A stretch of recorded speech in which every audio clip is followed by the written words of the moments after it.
Welcome back, everybody. It is Wins Above Fantasy, episode 158. I'm Van Burnett, joined as always by Steve Giswelli. Today is Thursday, October 3rd. As you're listening to this on the podcast, for those of you joining on the live stream, welcome. It is a great show, a year-end show, as tonight is our as we record our last episode of the regular season, the weekly season, and you could argue the first episode of the true off season for us. Steve, we're going to be looking through a ton of great stuff here. All those episodes throughout the year where we say we'll have to come back to this at the end of the year, see how it goes. And we've got a lot of homework that we've done to basically grade the papers for us, whether it's a chalkboard recap when we call out targets and fades at the start of the season, or a handful of other episodes that we've done that we'll get into. Very much looking forward to it. How's it going, man? It's good. It's good. I feel like this was like on our mission statement, right? Like we were going to look back at our advice and see how we did and audit our takes. And I think we've been true to that for the last, this is the fourth season of our show, or third baseball season. Fourth, crazy. Fourth full season. Fourth full baseball season. So we've given out good amount of advice there, and I think we've done pretty well and are getting better, and have always been honest with ourselves, at least. So excited to get into it. There are always fun episodes to do, and I think I'm sure, obviously with prep for next year comes looking back a lot, but this is kind of like the bookend to 2024 in a sense. So one last look back and discussion about all of the guys that we like, that we recommended, that we tried to help everyone that listens to this show and see how we did. And it's always a fun thing to do, and I'm glad that we still do it and hold ourselves accountable to it.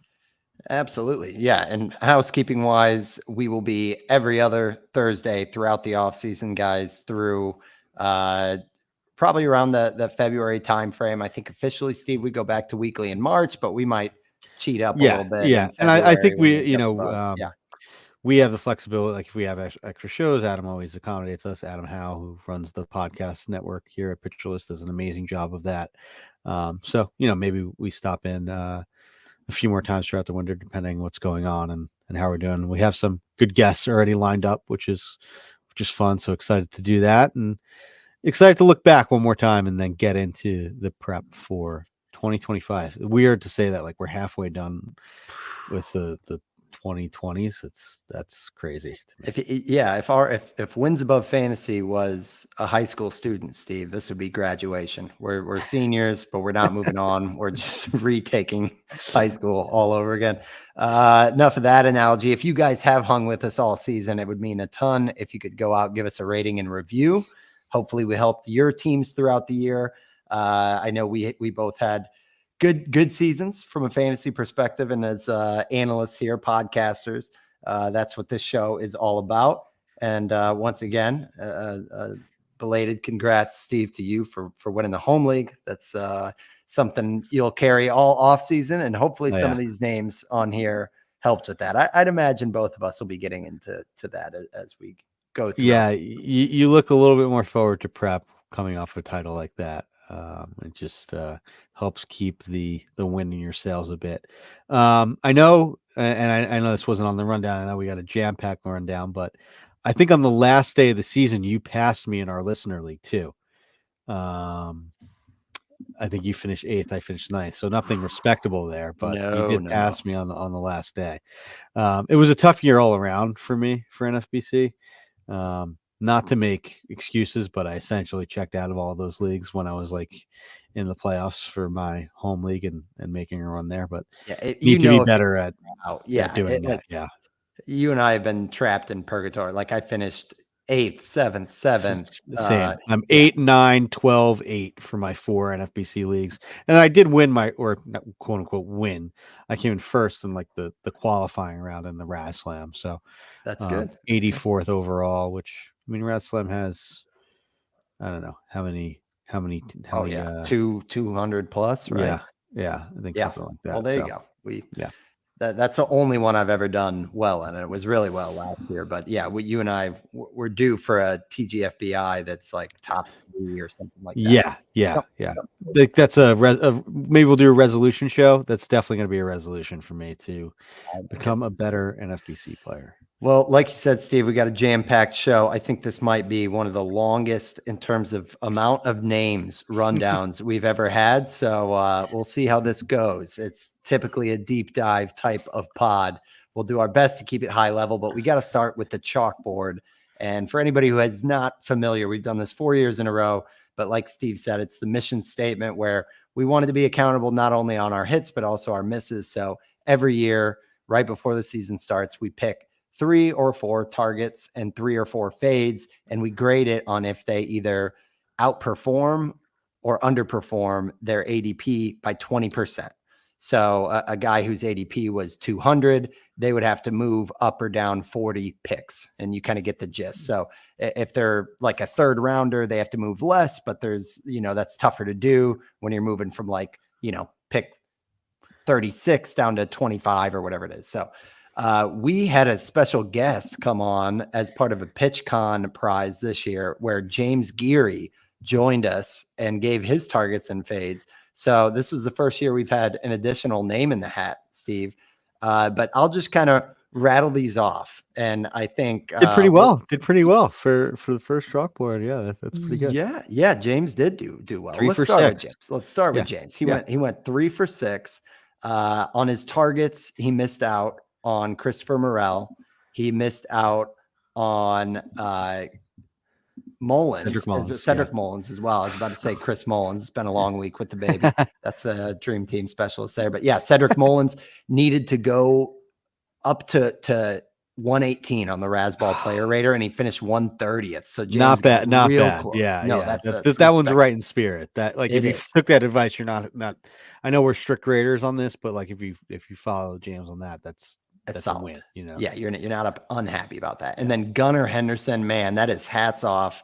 He acknowledged that Gunnar on the show. He was like, I know it's easier to kind of go for the deep balls, but I think this one's a good one.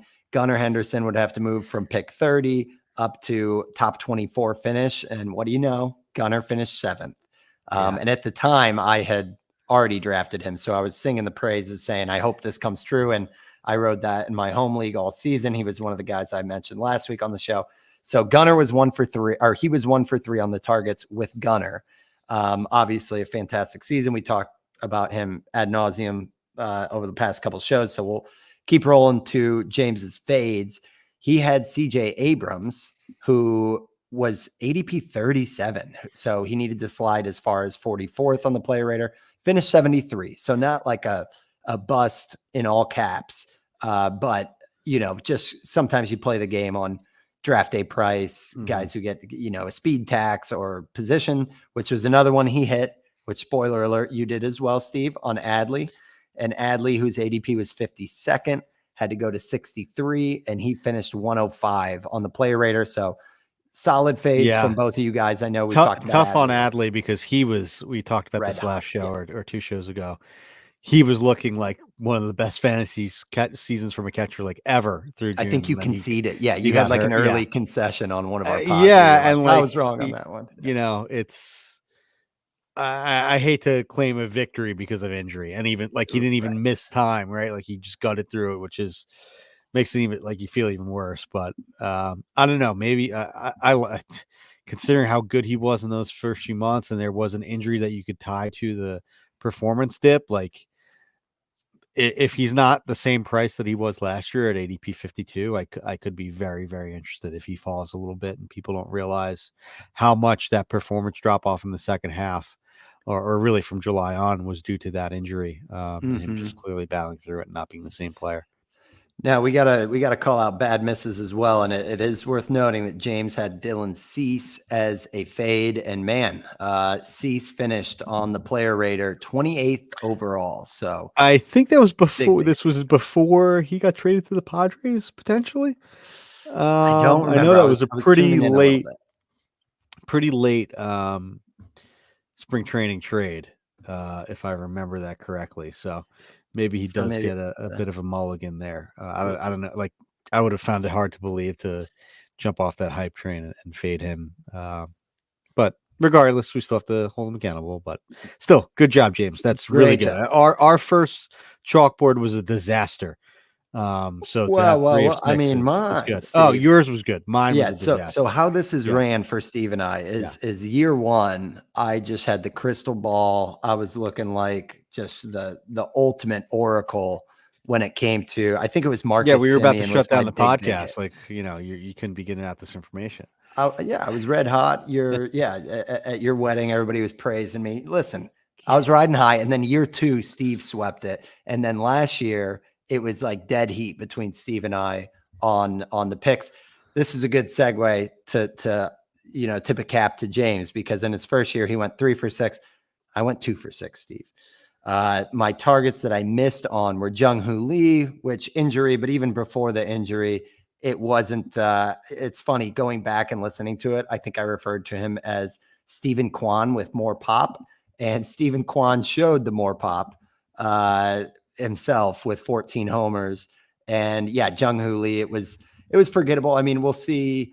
Now he's going to be practically free, right? Because we saw the average Yeah. was okay at 262, but in 37 games, couple homers, sub 700 OPS. So I think Jung Hoo Lee might be a good one for like a 50 round best ball, because I do still think there's a good player in there. There were some good skills indicators too, if I remember correctly, with Jung Ho Lee. Like there was a good like hard hit rate. I know it's super small sample, but um he was looking like a good buy low, right? And this, like, even Yes. though it was 158 plate appearances, which is a 641 OPS, the XBA was higher, the square, like he looked like, yeah, he looked like a Quan with like a bit more power. Like a above average hard hit rate, elite strikeout rate and whiff rates. Mm-hmm. So yeah, I think this could be a good call. Though it is the shoulder, right? So I don't know. That makes me a little bit hesitant, but if all systems are go in spring training, I think Jung Ho Lee could be hey, don't forget about that sort of name. Yes, yeah, I totally agree. My other miss was AJ Puck, although on K minus BB in the second half of the season, I believe he led the majors with a 41, or at least since Crazy. August, Yeah. 41.3% K rate, 3.3% walk rate. Just nuts. That said, didn't pick up saves. He finished on the player rater at like 298. If you turn the time machine back, we thought AJ Puck would be a starter all season. I was really And to give excited. He's ourselves just some credit, allergic to the I pen. think we also said that, like, the downside is that he could go Go to back the and be a pen. good reliever, which he was. Yeah, he So was solid. A there was a good 315 call on that. ERA, Yeah. 111 whip, and that's with kind of the blowups early on. So Hmm. yeah, Puck is still a great pitcher. It's just like he's allergic to starting the game on the mound, which what are you gonna do? But I will, to give myself a little credit, the hit that I did have of my targets was Marcell Ozuna, which by the numbers was probably one of the bigger value Yeah. adds that we called out, where I Ozuna wish I had to listened go to you on from that one. he had to go from 146 ADP to a 121, and he finished 11th on the Razzball player rater. And he was there because we did kind of a midseason report cards too, Steve. And I think he was 7th at the time. So Ozuna just never really stopped. I mean, we'll get to it later, but strength of schedule was another late show in July that we flagged the Braves as having a light schedule, and Ozuna went off. And I think the power came down a little bit, but he hit like Yeah, 330 in a there month. was some dip in power, especially I Yeah. think in September, more so than August. Yeah, like the last 30 days of the season, he had a 759 OPS with just 2 home runs. So, Yeah. um, Different production. yeah, but still, Yeah. I mean, he essentially replicated last season. Um, he was better. He was 20 points better by OPS. Um, you know, 28 points better by batting average. Um, so like, you pay, and you didn't pay that cost. You didn't pay full cost for him for his 40 homer season 2023, and you got better, which is crazy. Yeah. And I mean, obviously, util only, not even Sure. close to any eligibility. Didn't play in the field once for good reason.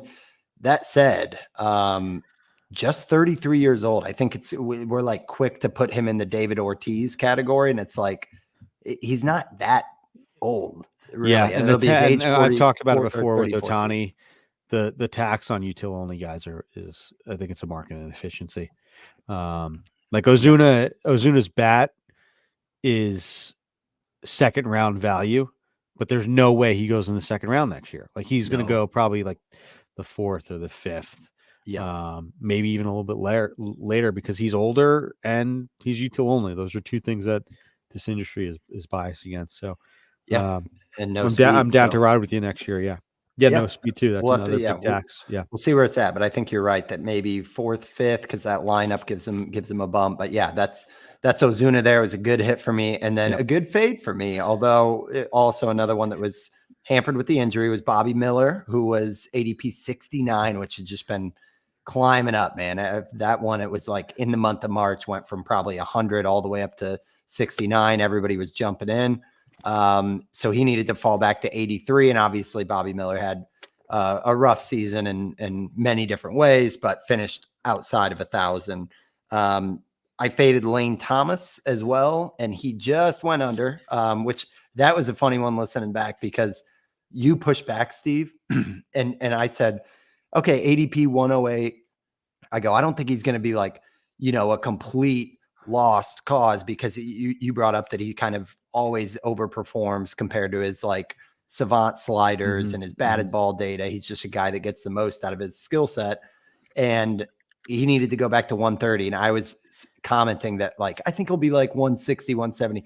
Well, he finished 123. So behind his ADP, but not enough for the threshold, which puts me in last place because I also missed out on Hunter Green, who I kind of acknowledged that it was feast or famine. I just didn't trust the ballpark, the command issues. And Hunter Green had a nice season, finished 71 overall on the player rater. And missed some time too. Was looking like it could, and he was like in a groove when he got hurt too for the last few months of the season. So that could have been higher, but it was a true breakout for him. Which man, I haven't even. We were in. I feel like we were in on him. We were in on him. We were in on him. We're out on him. He breaks out. That's I know, man. Because 2 years ago, he was one that. He was kind of the PLV poster child, where it was like if PLV is worth its salt, then Hunter Green is going to be a stud. And it was like a 1 year too early thing, even though the Ks were still insane.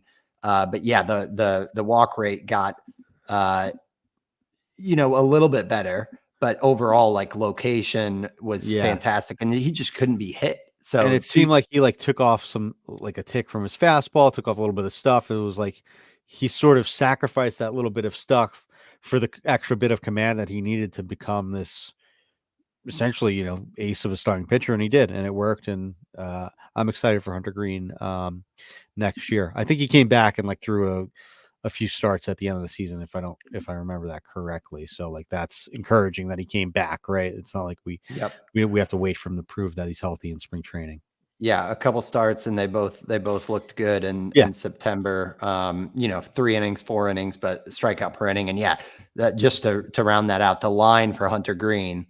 150 innings, 169 strikeouts. That's a 27% K rate, almost 28. So to your point, Steve, he kind of pulled that down a little bit, but the trade-off was worth it for the ratios, which dropped from a 4.82 ERA to a 2.75. And the whip dropped from 142 to 102. Yeah, that's the good stuff. Yeah, he's going to be a fun one to talk about in the offseason. So I missed on that. And Steve, if it was a rubber match from last year, you edged me out with a 3 for 6 here. Do you want to talk through these? Yeah, I do. And the first guy and the most important guy that I think I want to talk about on this list is one of my misses and one of the guys that was your hit. I think we had a mayor's bet for Bobby Miller that I definitely owe you a pitcherless t-shirt or something. Oh, wow. But on Bobby Miller. Then we got to trade because I still have not given you yours for the Juan Soto board bet last year. So, rather than it being a wash, we both just need to buy each other something from the merch store. Let's each pick a shirt from the Pitcherless merch store and send it to each other. Valid. But what to make of Miller? He's still got the velo. The Ks were all right, but holy smokes. So this is going to sound, I don't want it to sound like I'm not taking my L. Like it was bad. I rostered Miller a lot of places and did not have him on any rosters by the end of the season. But I think when there's analysis of Bobby Miller, like there's been so much diving into the control of his fastball and the fact that he wouldn't throw his slider in certain games, and we're breaking down all of these starts and all these bad starts. Um, and I don't think that it's even fair to even do that. Bobby Miller got hurt, and Bobby Miller was never the same from the second inning on in the second start in Chicago. That first start against St. Louis, Yeah.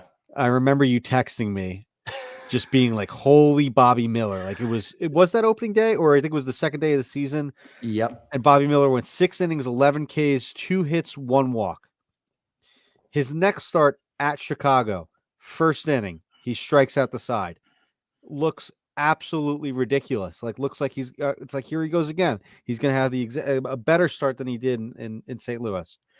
Second inning, he comes out, loses all command, can't find the plate, doesn't even finish the inning, gives up 5 runs, doesn't go on the IL, makes one more start, goes on the IL, doesn't come back till June, and it Throwing isn't good. shoulder too. Yeah. Yes. Throwing shoulder.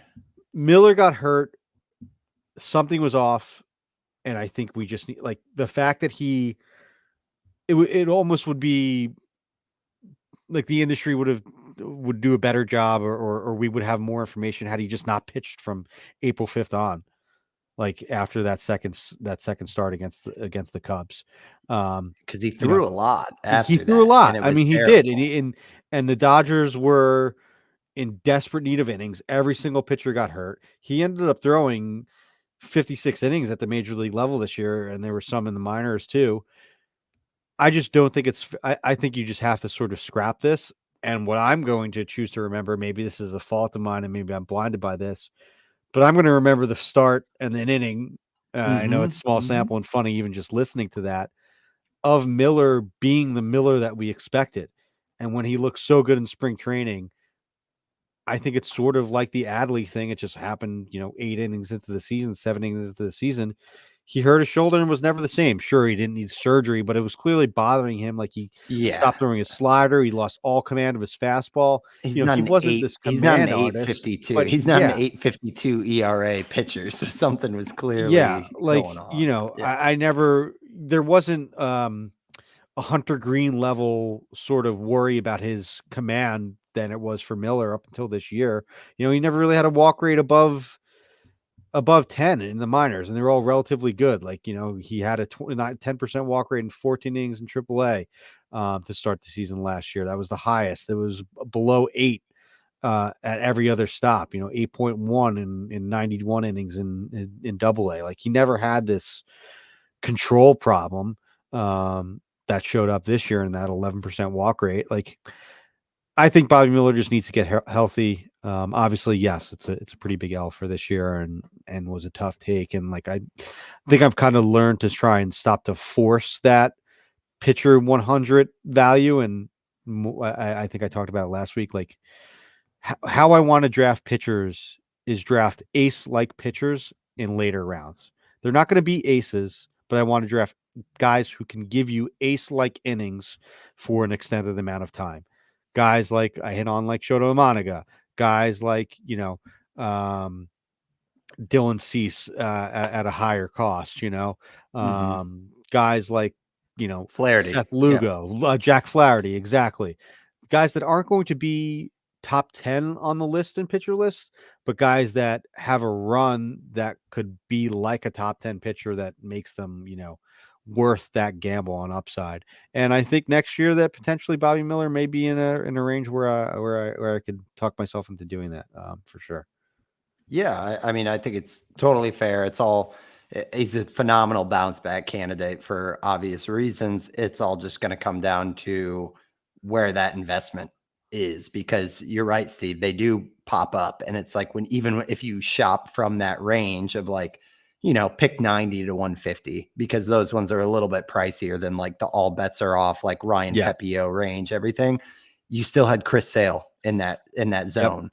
And it's like every year there's ones that I guess you could say it's like the little piranha take. Like, it's like, all right, if you got sniped on Bobby Miller, but then Chris Sale was your process wrong? and Hunter or Green. Hunter Green was yeah, 2 starters exactly. after Sale. So it's just like Yeah.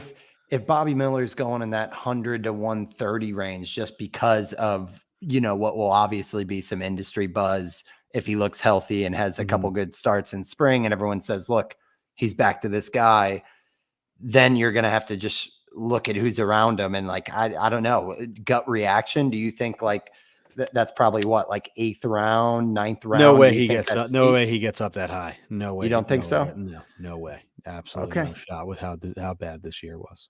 For sure a disaster. That we're one removed from it. And I wonder, is it going to be the Hunter Green treatment where Green, even after a rough Yeah, was Hunter 2023, Green ever this bad though? not in terms of ratios, but Yeah. if people are saying throw it out because he was injured, well, yeah, we'll see. But Yeah. I do think I like by the end of March, the over under for me on Bobby Miller is like pick 125. Really? I would take the over there, but I don't know. Maybe I'm doubting the hype train of the hype a happens young fast, man. stud. Well, and starting like pitcher. when the industry starts liking these guys, they can move 30, 40 slots. Sure, You know what I mean? Like, look what Yeah. happened with Amanaga and Yeah. some of those, there's a handful of other ones here. Of risers. Yeah. SP Exactly. guys with steam behind them for starters. For sure. For sure. Happens every year. So you started with Miller, but talk to me about the targets. You went 1 for 3 here with missing on Miller. Francisco Alvarez was another miss, which, kind of, again, that was an interesting one because the catcher, you rarely see the catcher as the target. It's usually that's a tough one to go at. I mean, he was hurt, didn't look that great when he was playing. I'm wondering how much it was a thumb injury, right? And he needs surgery on, like, that's got to sap your power. So it's kind of like another one that's like, hey, maybe you don't fully write this off for next year. Like, he still has, 30 homer power potential from the catcher spot. Just because he had thumb surgery this year, may not be the case. But this one I was pretty proud of. I'm glad I stuck on board. Vlad Guerrero Jr. Yeah, baby. He was at ADP 30, needed to get to 24, finished 12 on the Razzball Player Rater. So it was looking bad too from the beginning of the season. Like, I bookmarked a bunch of tweets of like guys like saying that Vlad stinks, like bat of 8th in the lineup, and I probably shouldn't have done this. It was very petty of me, but I did do some retweeting at the end of September after his amazing year. Phenomenal average and pop. Not quite the I still think power, there's like, I still think he's a 35 homer bat. Like, he had some pretty long power droughts. He had some amazing power runs, but like, if those power runs come after like 4 or 5 homer months rather than like 2 months of 2 and 2, like, that's going to help the homer total for Vlad overall. And like, honestly, like, no one's complaining about his season, even though it was quote unquote just 30 homers for him. He was monster. He was really, really good. I think it was like 3rd in the league of doubles too, like 2nd in the AL in hits. So crazy good year for Vlad. Well, then glad I stuck with it. Yeah. And you overtly said honorable mention Shota Imanaga, who, I mean, I know we both liked him, Steve. I think I wrongfully went with gosh, why am I blanking on Yamamoto? I had so many shares of Yamamoto, and I feel like I kept missing on Imanaga, but I had a lot of shares of Yamamoto too, but I had more of Amanaga, and sort of that's good. Yeah, he was like the guy that I made sure I got in like most leagues. Funny enough, I didn't get him in like, I think I only got him in 1 or 2 NFBC leagues. Just shows how sharp and hard those leagues are. But like, every other, that's 26 that's where I wanted to get him. On the player rater, he finished 26th, and the ADP at the time, he would have needed to get to 126. So you were that close to going 4 for 6 here. But don't think I'll be touching him next year at all, because I'm sure he'll be drafted as a top 20 to 15 starting pitcher. Disposable aces, and then you had. We already talked about Adley, but you also hit on Esteury Ruiz, which is the Steve Gisueli special of fading the rabbits. I don't know who that's going to be for me next year. There's always one that's in Yeah. that 100 to 150 range. Yeah. And then Fromber was one that, luckily for my home league's sake, Fromber really turned it This is around like after the the sluggish. opposite of the Adley. Oh, I know who my Seals only fate's gonna be next year. Bryce Terang. There you go. Early There you look at my go. chalkboard. So with Fromber, it was looking good for. I mean, not good for him, but he really took off after like a pretty rough first 2 months. Like the strikeouts weren't really there. Mhm. Um, he the ratios weren't great, but I think he found. I remember Nick Pollock writing about it. His curveball and just became the amazing Fromber that we know and love from like June on. Yeah, he had a 5.34 ERA in May. He was good in 12 innings in April, but also got lit up in his March start. So it was pretty rough till June, but then after that, he was just absolutely insane once he found that curveball in June. So yeah, shame on me for doubting Fromber, but he really did pick up everything and like looks like the ace that he was 2 or 3 years ago, right? Like where he was Mhm. pairing that elite great. I was concerned because he had the 54% ground ball rate down from 70% in 2021. And the strikeouts were up, but I still didn't think it was enough to Mhm. offset the ground balls. But the ground ball rate went back up to 60 to 61%. Strikeout rate stayed at 24%, and boom, there you go. That's that's a great year for Fromber. So pretty bad miss on my part, but Well, I mean, really good year it's for Bromber. Yeah. Astros all together, their pitching staff. But yeah, pre All-Star break, 3.66 ERA, post All-Star 1.96 ERA. So definitely turned it around. And the strikeout rate, not having the percentages in front of me, but flipped big time, where he went from like 7.5 strikeouts per inning to well over a strikeout per inning in the second half. So yeah, like you said, the curveball is a huge part of that. Yeah, Fromber is going to be drafted again as an ace with his workload. So we've got that rounds out chalkboard. Again, Steve 3 for 6, James 3 for 6, and yours truly 2 for 6. We got a lot more to get into, but we got to take our first ad break. We'll be right back after this. Okay, so Steve, keeping with the pitchers, on was it? I think that's the 24th, right? That I wasn't as think it was early as July 4th. I think it was July 4th. I think that was Oh, at maybe you're least that right. was what my Where we were going my for. podcast feed showed me. Yeah. All right, all right. I was just listening to this one. You're just going back. You're right. July Yeah. 4th, we There you did go. second half pitching breakout candidates. And this was coming off of when we did the hitter candidates the week Yeah. prior. We were basically looking, Steve in years past has written articles on second half breakouts with just podcasting and life, less of the write up. And we said, okay, let's just do a show dedicated to both Yep. hitting and pitching breakout candidates. And on this, like going back, first of all, it's hilarious that we had like 4 Rays and like even was it even more? No, four Yeah. Tampa Bay Rays on this list, which is always a decently safe bet. But really the only one of the Rays, because we had Pepio, who was solid, but not necessarily like a breakout. Taj Yeah, he had a Bradley weird like struggled. infection, missed some time, and was a bit up and down. I think give Pepiot a normal season. I think he's on a short list of guys that I want for next year for sure. Yes, I will be back in for sure. Taj Bradley and Shane Baz both missed as well. And yeah, I know you have Boz here as a miss, but he was really good down the stretch. was I he know the that? I was strike. just looking at his I know overall. the Maybe it's strikeouts weren't there, and the ERA indicators aren't there. But I mean, as far as like hit suppression and run suppression, he was good. And I think that a second year back from Boz, like the next thing is like, hey, maybe the stuff ticks up a little bit here for Boz. So yeah, that's fair. I must have been looking at a weird split. I thought his ratios looked a lot worse, but maybe that was, yeah, you know what they I think were. I I was mean, on? if you look from like his last 40 or 50 innings, I they're know what it pretty was, Steve. damn good. I was sorting off a K minus BB, and and it's I not think great. Boz was like It's fine. 90th or It's something. fine. Yeah. Yeah, it's not great. So But like that's why his FIP is above 4.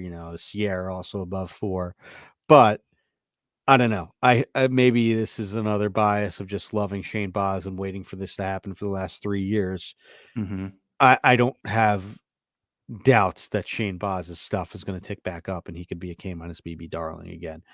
Compare that with what seemed like a season where he had to sort of quote unquote pitch through it and pitch to a 209 ERA over his last 40 innings. Um, I'm willing to bet that his stuff comes back and the strikeout rate goes to like 26, 27% in a fully normal offseason, not recovering from TJ. Mhm. No, I think that's fair, and honestly, it's probably gonna present a value in draft rooms that some of the shiny stuff under the hood didn't look as good, but we know if you're just kind of betting on the talent, and like you said, we've been hyping them for 3 years. I think it's going to suppress, the cost on draft day to where Boz is still in that beyond pick 160 range where you can still grab a potential ace if everything clicks because we know he can be that good. Um, on the K minus BB leaderboard, both Jeffrey Springs and Grayson Rodriguez, which I can't believe at that time, I was just listening and brushing up to the show. At the time, Jeffrey Springs was only 19% rostered in Yahoo, and he was weeks away from returning.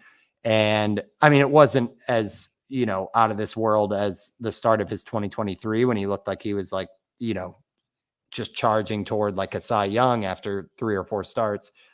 He did still put up really good numbers, and the K minus BB for both him and Grayson was 18.3%, which would have been 33rd among starting pitchers during that time frame. So Springs is an interesting one because again, you look at like the whole body of work, and it's only 7 starts, but they did look solid. Other than the WHIP is what's coming down there with a 136, but the ERA at 327.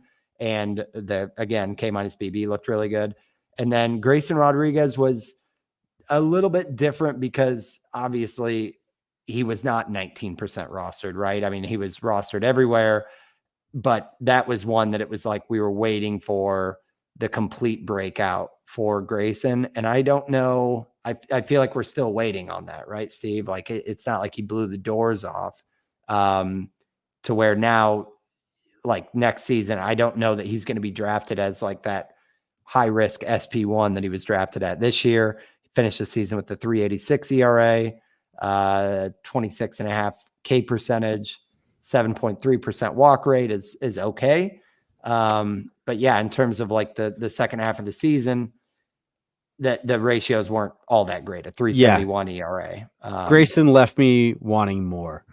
But I'm still in just based on the fact that he's got 5 pitches with above average stuff plus, that elite change up, a really good slider, and injuries showed. too. Yeah. Yeah, that's true. He has been banged up, and I mean, it was I forget what the exact injury was. I just switched over here. Right shoulder at the Lat, at the yeah, end of April was right shoulder, and then it was right lat in lat. August. Yes, and he's not coming back for the playoffs too, which is a bummer. But I mean, it's tough too because it's less innings than he had in 2023, right? Like that's why we were sort of excited about Grayson because he had 122 major league innings last year, 41 in the minors, so 160. So like Mhm. you're like, he can get up to 180, then 200. Now it's sort of like, all right, can he get back to 150 next year? Yeah. Like I understand why Grayson is so projectable. And I'm sure like this is a guy that I'm sure there's going to be a ton of hype on like the second that he has like, it's like, he's having a normal offseason throwing program back in line. Like, and, I know why Nick Pollock is so excited about him and all these smart pitching analysts are so excited about him. It just is there's a lot of cold water, I guess, thrown on it, considering the injuries, the fact that it was a really good, not amazing season. You did see the flashes though. Like I know you like to play the game log game, and like Mhm. there's the 10 strikeout game, a bunch of 8 strikeout games, a 9 strikeout game. Like it looks good, but it's just it seemed like one thing was missing, whether it's a few too many blow up starts and a little bit too many injuries, but I don't know. Maybe that's being a little bit too harsh, and you sort of just have to kind of Hunter Green it and be like, look, like this guy has all the stuff in the world, and maybe even better stuff and better control and command than even a Hunter Green. So just keep on buying it until it happens.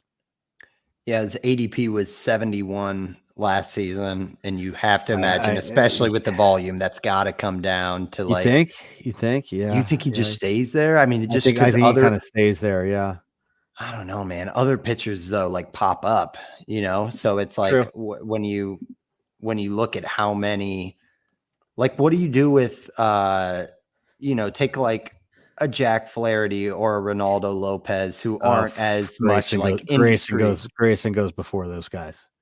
Before Flaherty, who just had Flaherty with Yeah. 200 strikeouts, Yes. only 28. That's how these top prospects, upside guys go. Like Jack Flaherty's old news, man. I can't.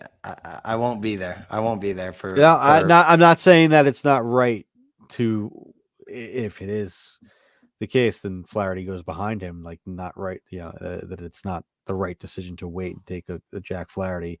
I just think the market will be more excited about a 25-year-old stuffist, the former number one pitching prospect, Grayson Rodriguez, than it will, a refurbished, you know, here's this Flaherty, who was once used car lot. Yeah, yeah, the best second half performance in MLB history yeah, from Jack yeah, Flaherty. yeah. All right. I mean, well, time will tell. Time will tell. But if we get a tax on a Grayson who You're out. just put together a season that was underwhelming and has volume questions because of it, and I'm there. Like, dude, like the 7 foot plus extension, obviously the Was it velocity, that all that. disappointing though? I mean, 27% strikeout rate, 7.3% walk rate, 116 innings, Yeah, man, because 3.86 a ERA. 386 ERA this year is like a 4.2 in years past. You Like, think it I was mean, that? hit on the player rater, he was 166, and I know there's volume in there, And he had but 13 wins too. So that's how player raters treat wins. So that's a good amount of wins. yeah, it is. But 13 wins in 20 starts. I mean, he's behind Joe Ryan, Eric Fetty, and I know it's like one season to the next. You can't, Yeah. you're not bringing this year's stats into next year, so I understand that, but I Yeah. would say if it's before pick 90 and ahead of names like Flaherty, maybe I don't know about Lopez, but Lopez found the K's down the stretch. Yeah. Oh yeah. That'll be here. We are on the look back show saying let's Yeah. look ahead, but Let's look that'll back be at an the look back interesting show. like trio to Inception. see. Yeah. Yes. All right. Let's go. Okay. Well, that's Grayson, and then I think we didn't spend enough time talking about Brandon Pfaadt, Steve, because we flagged him, and I think he was one of the later names we mentioned on that show. Mm-hmm. And yeah, from that date on, as long as I have the date range right, because I'm not sure I ran it from July 4th. That's So okay. that might be Yeah. slightly off. But when I ran this list of like second half K minus BB, Fott was number 11, a 27.6% K rate and a 5.4% walk rate. Fott, speaking of guys that were not far removed from thinking they would be fantasy aces, the overall season line, the ratios look much uglier than, if we're saying Grayson's were underwhelming. He had a 4.71 ERA, a 1.24 whip, but yeah, down the home stretch really started to show some stuff that was, up there with the type of swing and miss stuff, at least that we were hoping for. It's just the ratios weren't really in check. Are we excited about Fott? Here's where K minus BB could play a trick on you. Because in the second half, I'm just looking at starts from basically, the All-Star break on. He had games of 11 strikeouts, 0 walks, 10 strikeouts, 2 walks, 12 strikeouts, 0 walks, 9 strikeouts, 1 walk. So that was what, 4 starts. He also had 4 starts where he gave up 8, 6, 4, 4, 5, 4 runs. So like he was from one day, like I faced him in the finals in my home league matchup. There was one start where he completely, won me the category of facing him and gave up eight runs in 1.2 innings. Then the next game he pitched 7 innings and 12 strikeouts. So it was really feast or famine for him down the stretch. And like there was a point where he became sort of unrosterable there from like the end of July to the end of August, where he was giving up, essentially 3 to 8 runs every night. There was that good Colorado start in there where he had 11 strikeouts and 0 walks, but he still gave up 4 runs. So it was a tough stretch for him, but I don't know. I still don't know if he's figured out lefties. Like he has that elite sweeper that just does not work against lefties. And there's certain days and matchups where he like just doesn't have his fastball like he did against Milwaukee at home, and gave a bunch of runs. And then he faced Milwaukee on the road and had 12 strikeouts, 1 run, 0 walks. There's also some really, really interesting splits on the home and road and like how his fastball plays up. He had a 13. I'm trying to look at the ERA. He has a 133 whip at home and a 117 on the road, which is just pretty crazy. I think that Saris was talking about how like the humidity in Atlanta or Arizona or whatever you have, something messes with his fastball and he's much worse pitcher at home. So there's some interesting splits there. 509 ERA at home in 88 innings, 434 on the road. So what's also crazy? No idea what's happening with this, but just looking at his splits, day games versus night games, dude. Love it. He's got a 2.66 ERA in day games and a 5.92 in night games. Like what? Huh? Yeah. It's. I don't know if there's any science behind that, but Eno would. So maybe we'll put that in a mailbag for them. Yeah. But yeah, that's Fott. Impressive on K-BB, but great point, Steve, that for all the times he was helping you, he might have been crushing your matchups there too. So then on the switching over to bold predictions, do we want to jump into these or yeah, I think we can go through them pretty quickly. Okay. Yeah. Why don't you start? Let's sort of speed through them. I didn't realize that we did a hitter breakout candidates, which would have long enough rundown, but maybe we'll eventually mention it or something on the next show or something. So yeah, second half bold predictions. We didn't do a bold prediction show in the beginning of the season, right? Which is kind of why we wanted to do the second half bold prediction. Here's something fun that we talked about on the show that we got right that I would think would have qualified as a bold prediction. The MLB announced on Monday that they're going back to standard home and road jerseys for like the All-Star games. So like players will wear their team's home or road uniforms depending on who's home, who's away.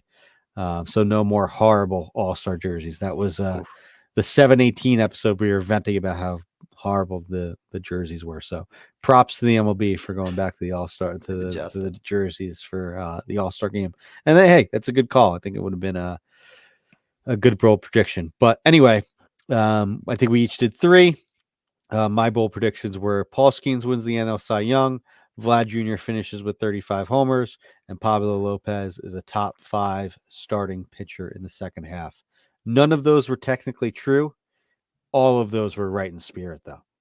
Yeah, I think so. And I mean, Skeens took off from there. He was already good at the time of it, but what he did since the pod, a 2.03 ERA, and then I hadn't even realized how dominant September was with a sub 1 ERA. I mean, first round worthy. SP1 next year or Scooball? Who do you got? I think Skeens. Just because of the buzz, and like it is a truly limitless ceiling. Where I know Screwball's a ton, but this is just generational, which is thrown out too often. And then Vlad, for sure, we've talked about him plenty. Pablo, like you got here, Steve. He was at the time 51st SP, and he finished 26, so he made a ton of ground up. And another one that ratios were better than the K minus BB. So that'll be an interesting case study to break down, because we love the pitcher there in Pablo Lopez. I had that Pavetta top 10 SP in the second half. Nope. The K minus BB did look good again. If only that was what won you fantasy leagues. I forget who was talking about it. I think it was either Nick or but like just how Pavetta is just so perplexing, and like just a guy that like the K minus BB and all this stuff is going to love, but just sort of isn't what, like, I think Nick's exact words were the sum of the parts is never, or greater the sum than of the the whole parts is type of never thing. greater than the whole. Yeah. I mean, it was for the second half of last year when he was so dominant, but not this year. The second half, he had a 4.20 ERA, 1.15 WHIP, so a little meh. Good Lord, Steve, the Ben Rice experiment. I overpaid in the listener league. I got razzed for it. He looked like, Lou Gehrig for a week or two, and that was clearly around the time of this show, where I said this guy would be a top 3 catcher in the second half. I loved all of the plate skills, the plate discipline. Went 2 for 3 in August and September and stopped getting playing time. We'll spend more time on O'Neal Cruz. Had the bold prediction that he would have a 900 OPS in the second half. Since the pod, it was an 821 OPS, so kind of right in spirit. I'll give you credit for that one for sure. You rightly pointed out, though, that the splits are still a pain point for O'Neal Cruz. And really beyond the OPS, it was the speed. No, he was much better against lefties in the second half. Made an adjustment, and it's pretty exciting. And there was a lot of speed, and he was still seemingly battling that ankle injury and surgery throughout the year. So now he's in center field. I think there's a lot to like Cruz seems like a guy just on a the Price is Right yodel mountain on the way trajectory up. Yeah, I know. We talked about him on the last show plenty, so we won't hang too much on Cruz, but we've got. Hey, maybe Ben Rice is going to have his Yankee moment with Rizzo out. Broken finger. Put him in there in the Hall of Shame with Humberto Castellanos, my other classic call. Every now and then I go for some big swings. All right, so we got a couple more episodes that we're going to look back on, but we're going to take our second break, and we'll be right back after this. All right, so Steve, another episode we do every year is the rest of season strength of schedule, and very simple show in theory, because we're just looking at opponents, and sometimes you can put too much weight into that, especially for pitchers. But we had identified that the Cubs, the Giants, the Tigers, the Yankees, and the Braves had the best strength of schedule, or the easiest, the rest of the way from July 25th, which is right around the time when you're kind of looking to finalize your playoff push rosters, who's going to be a rental versus somebody you can actually ride the rest of the way. For the Cubs, we actually called out Dansby Swanson and Pete Crow Armstrong at the time because they were widely available. And Swanson, 2 of our better calls, I think. Swanson had not hit 240 in a month all year, and he had 7 steals up until that point. And just in August and September, he eclipsed 7 steals. He had 12, and that 240 average went up to 283 in the months of August and September. So Dansby kind of went back to being a reliable guy, at least from a contact speed standpoint. And speaking of contact speed, Pete Crow Armstrong, as everyone kind of knows, had a breakout of his own, where up until the point where we recorded that show, he had hit 145 and 197 in June and July. And then in August and September, respectively, hit 314 and 256.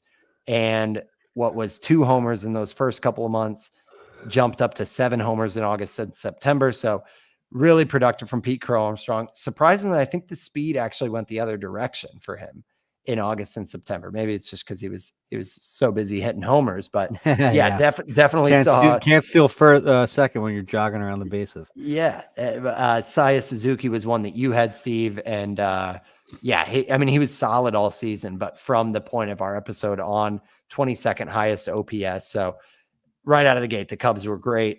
Yeah, their offense was one of the best in the second half, and I think that was a product of the schedule and a good call on us for sort of pointing it out. Yeah, Swanson kind of saved his season. He also had 7 homers in the last 2 months, which is good for a guy that hits 16 to anywhere from 15 to 20 homers in a given season. So he sort of salvaged his season, right? Like, it was looking pretty bad. And he ended up with a 700 OPS, 19 steals, and 16 homers. So, like, respectable. Sort of what you expected, maybe a little bit less than when you're drafting him, but like a good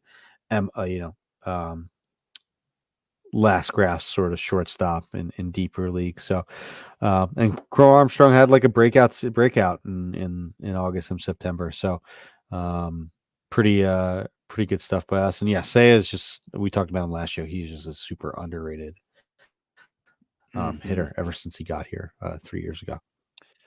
Yep. And then on the Giants there, I know you flagged Tyler Fitzgerald, which we talked about a few shows back.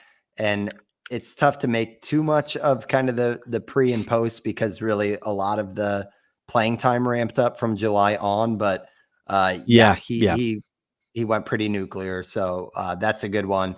I think that Elliot Ramos power sort of died off, but a little bit. Yep, yeah, I think. Yeah, a little bit. I don't know if the Giants were as big ahead of the Cubs or some other teams that we'll talk about, but I know that there's an interesting power dynamic and change, but it seemed like while the Giants sort of underperformed and maybe didn't have the big names, they were, I guess, maybe pay a little bit more attention to when someone like Tyler Fitzgerald and Elliot Ramos. I know Ramos was a pretty big prospect at one point, but then he was almost like DFA'd and ended up putting together a really good season. Now he also sort of faded in the second half. Yeah, he did fall off. You're right. I think the Giants, they did not capitalize as much. This was a miss. Yeah, I think this was a miss. Yeah. Yeah, but for the Tigers, which we had flagged Kerry Carpenter at that time, which again, sitting versus lefties, but 9th in OPS from July 25th to the end of the season. So that's a huge one. Yankees were on there, just looking at them Soto and Judge, but whatever. Yeah. But the Braves and I know I mean, me personally, I sort of touted Gleyber Torres as a buy low all year. He was another guy in like the vein of Dansby Swanson, sort of salvaged his season in the second half. Sure, the overall line wasn't great, but he did end up with 15 homers, hit 257. The OPS is disappointing at 709, just a 104 WRC plus, but he was at least like respectable the last 2.5 months of the season or so. Yeah, underrated September with hitting 333. So that's a good shout there. Yep. And jumping to the Braves, I think that's like the big one that, Matt Olson, anybody who rostered him was lamenting the entire season about when was he going to wake up. But from the point of that pod on, when we looked at the Braves strength of schedule, he had the 8th most homers in the majors, which is right in line with kind of what you drafted, 6th in OPS. Ozuna, we already talked about. Kind of weird that the power took a step back, but he did hit 327 in August. Yeah, no complaints. Then Michael Harris the second, 36th highest OPS, which is again kind of back in line with what you'd hope to see or expect to see. Me and Josh Berry were laughing because he posted that little snippet of me talking about Michael Harris II, and then like 2 nights later, like after talking about the discount, is when he might have. He had his best game of the season, right? I meant to text you on that. Yeah. Yep. It was what was it like? 2 homers, 4 RBIs, steal in there. So that's the Braves. So I think that's a note that we got to keep doing this show. If nothing else, there's enough. It's a good process. There's more right than wrong, and it's a good process, a good thing to do. Especially because we know, at that point in the season on July 25th, we know, hey, the White Sox are really, really bad. Like, half the Marlins starting pitchers are all hurt, right? Like, Yep. you could target those teams. And I think it leads to some good guys to add off the wire for long term for their home stretch, and then also guys to potentially target in the trade. Final trade targets for Yeah, sure. exactly. So yeah, maybe we definitely have to continue to do that. I also want to shout out Austin Riley on the Braves, who was definitely in the midst of a bounce back.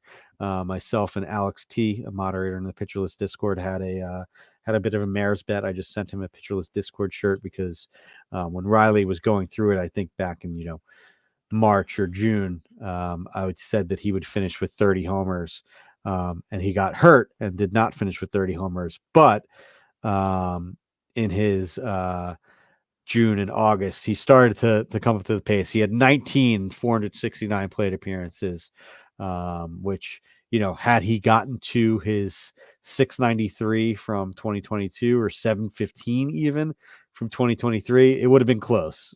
He essentially like missed August and September, so he would have needed. I want to see when he got hurt exactly, when his last game played. Was he got hurt in the middle of August, so he needed 11 homers in a month and a half, which for Riley is doable, right? Like he had he had a 9-homer month this year, I think. He hit he had 6 homers in June, 5 in July, and hit 5 in the first half of August. So need to essentially continue his June pace. Right. But he's done that. He's had 9 homer months. He had an 11 homer month a couple of years Another back. guy that was, from that show on had an 850 OPS with 10 homers essentially. Yeah. No, it's the Braves caught fire clearly. And from that episode on, and it's like, yeah, they're the Braves. So it's not like it's rocket science, but at that time you got people who are willing to shop on the market as like trade deadlines approach and everything. So yeah, that's good process. Running a little long, Steve, but our final one we wanted to look at was waiver wire heroes on August 1st, where we were trying to project out, from guys who were rostered under a certain threshold, who are ones that we think could make a big impact. And I think there's some really good names on here. So I'll kind of rifle through some of these and then maybe we can zoom in on one or two. But Matt Wallner, since we recorded that show, 145 WRC plus, and he was kind of heating up leading into the show. If I recall, I think he was coming off of like 3 homers in the past 6 games or something like that. He went on to hit 7 more, and 857 OPS. So even the pop, I think there was room to grow there, but Wallner could have been at least a waiver wire staple. Ryan Nelson, a 3.83 ERA and a 106 WHIP the rest of the way from that show, and 14th in K minus BB. So that's one where it marries up with the ERA and WHIP, which is good to see. David Festa, the ratios weren't as good, but he did have the 13th highest K percentage from that point on. And I think I like Festa next year. The Twins were a bit cautious with their younger starting pitchers that got called up. Him and Zebby Matthews, and I know they were in a racing for the playoffs and sort of were a dumpster fire down the stretch, but they essentially had like a short leash with them and like kind of had a plan, like, okay, we're not going to like overextend our young guys, but there was more good than bad with Festa. And I think there's some interesting, there's some really interesting stuff. And I like him as a sleeper for next year already. If he will stay that.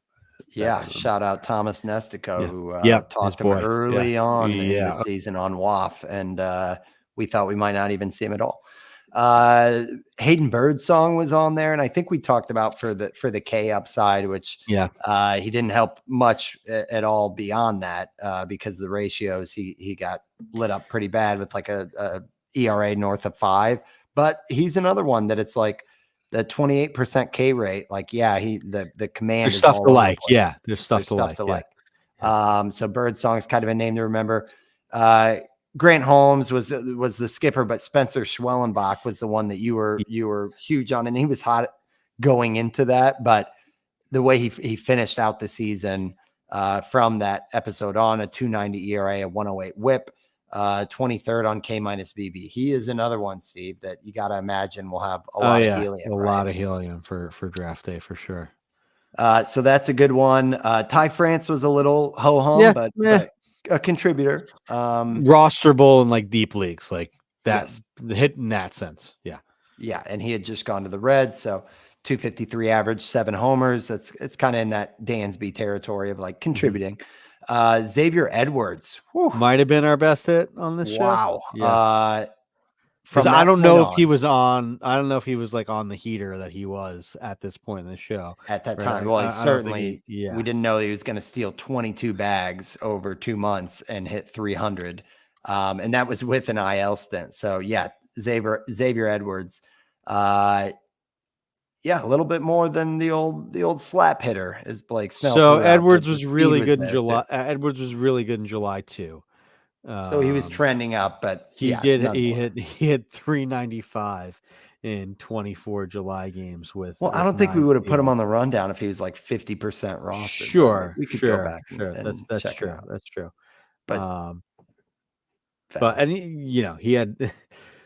He's another guy that's going to get, I think, a lot of hype. His last 3 months of steals, 9, 13, 9. Like that's like Ellie territory. Yeah, that's from like beginning of season 2 for sure. Yeah. Speaking of speed, Josh Lowe, who we called out and was pretty under rostered. Yeah, and from then on hit 257, had 15 steals, despite only having 10 from May through July. So yeah, definitely turned on the speed. And then DJ Hers, man, this one is the one, Steve, that I had a choice between Dean Kramer or adding Dean Kramer or adding DJ Hers, and we have to hold our pitchers. And I added Kramer strictly to get the night game on Sunday and decide if I wanted to roll him out or not. I did not. He only went 3 innings the following weekend. Hers went off. That one decision would have won. I don't know. I don't know if you asked me specifically for my advice on that one. I won't hold you to it. It was my decision. Maybe, I think I floated. I think I said Hers. I think I want to. Maybe we'll have to go back. I might have to check the receipts because I remember I was feel worse. But I was hyping up that to have the flexibility of the night game. Yeah, and I remember you were like, no, the flexibility is good, but I don't remember. Yeah, no, I definitely agreed with the logic. That it was a good. It's a game of inches, man. Hers from that pod alone, 32nd. Or from that pod to the end of the season, 32nd highest K rate, 4th highest walk rate. So Hers is in that camp, kind of with Birdsong, that it's like there's stuff to like. But the ratios were good with Hers, with the 361 ERA, a 120 WHIP. So yeah, that rounded out our waiver wire heroes. And man, for me, villains. Now I'm depressed rounding that story out. that would have won me my second league title. But yeah, these are good names, Steve. I think this was a really good show. Honestly, yeah. I think so too. Some guys already started going like Edwards and Schwelly, but for the most part, like these guys were valuable. Maybe not heroes, maybe not Birdsong, but they're definitely valuable. Maybe that's sort of the process that we have to take. But hey, if you find guys like this, then those are the ones that can sort of go on and run and be a hero. It was a good process for sure. We did not do we did like hitter and pitcher trade targets. We didn't do a hitter second half breakouts. Yeah, you're right. You're right. I think we had done the all stars, and we were like, it seems more actionable to do pitchers than hitters. Yeah. So I think it's safe to say we're fully audited for the 2024. This is the report card. I think overall, we're probably looking at like a solid B plus range, but there's a lot of good there. I mean, if you followed us on some of these, including James, our listener, I certainly would have been happy with the Gunnar Ozuna. It gives me validation that I'm not a complete idiot, Well, you won your league, Steve, so you don't need that. But we were right there all season. So thank you guys for being right there with us from the beginning. And all off season, we will be here every other week. So thank you guys as always. You guys can follow us on Twitter at Wins Above Pod. I'm at Van_verified. Steve is at Stav8818. But that rounds out episode 158. Talking the year-end audit. Thanks for talking baseball with us. Thanks for listening, guys. Thanks for a great season. Enjoy some playoff baseball. Talk with you guys soon. Later.